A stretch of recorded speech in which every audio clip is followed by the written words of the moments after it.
Okay, talking to Michael Lo Sordo, city designer who's just done his 5th show at Fashion Week. Tell me, you know, with the sort of controversies and the ongoing debate about Fashion Week and the designers who do it, the designers who don't do it, those who say they're going to do it, then they pull out at the last minute, those who complain that it's too expensive. I should point out that it's actually a hell of a lot less expensive than taking a collection to the other side of the world and showing. Exactly. I mean, why do especially young designers who don't have much money, why do they do Fashion Week? I think a lot of people I think half the time they get the wrong idea of what's the purpose of showing here.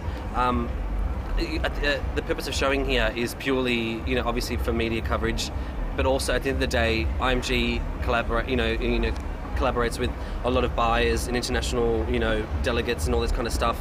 And they're in one spot, so you definitely it's for me myself this year it's a lot of buyer focus. So it's all about the buyers, getting them in, making money. But do they actually buy? They do, yes. From the runways, even though people say that the event's too late? It is too late, but because, again, as a young designer myself, 5 years, I'm still working with the time slots of deliveries and this and that. But it is definitely late. Hopefully we should start, we ideally wanted to start spring summer selling in February, which is ideally when it should be sold. So I think that it does hinder. I mean, but a lot of the buyers say that they put budgets aside for Fashion Week for purely this purpose.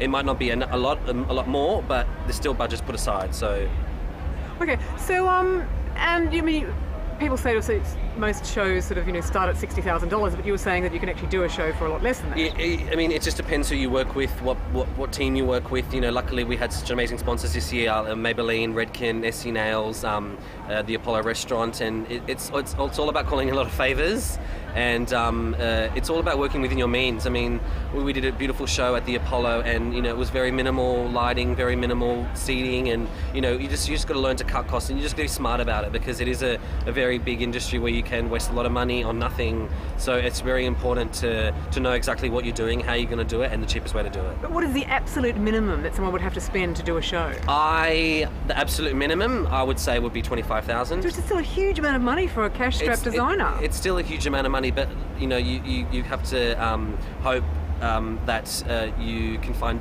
the right sponsors to come on board, and who would collaborate with with the designer. And it's all about we can't do this event without sponsors. IMG can't hold this event without sponsors, so neither can designers. So tell me, you go through college and you graduate, and you won a prize, didn't you? I believe. Yeah, the Qantas Spirit of the Youth Awards. Yeah. So that's right, of course. Thank you, Qantas.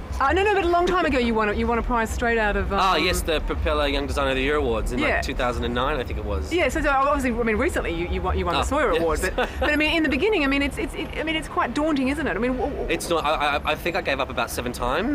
Just because it was really hard to push through, and I didn't have a very good support network around me, and just cash flowing a business is difficult. No matter what anyone says, it all comes down to funding. So luckily I'm debt free and I don't have a loan, and the label funds itself, which is very, very fortunate. So it's all about being smart with your money and just doing the right thing, and slow and steady wins the race, and I'm here for the long run. But before you even sort of have a collection to show, I mean, you have to sort of make the range and stuff. I mean, did you sort of save up money to launch a label? I had 3 jobs, 2 during the day and 1 at night, and then I'd work on the weekends to do the label, and then one after another, it just kept propelling itself, and then I started to sell a lot, and then money started rolling in, and then it's kind of like a wheel that's spinning in motion at the moment. So all right, so and what's the 5-year plan for Michael Lo Sordo? The next 5 years? Yeah. The next 5 years, I'm really looking forward to going global, stepping into the international market.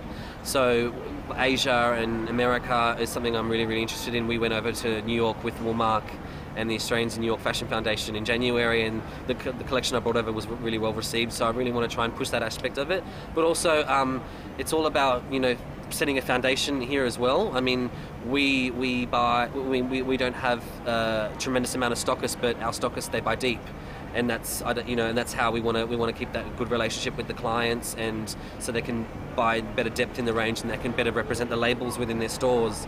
So the customers ideally will get it, and they'll buy it, and they'll love it, and that's the kind of plan for us. Fantastic. Well, best of luck. Thank you, Patty. Bye.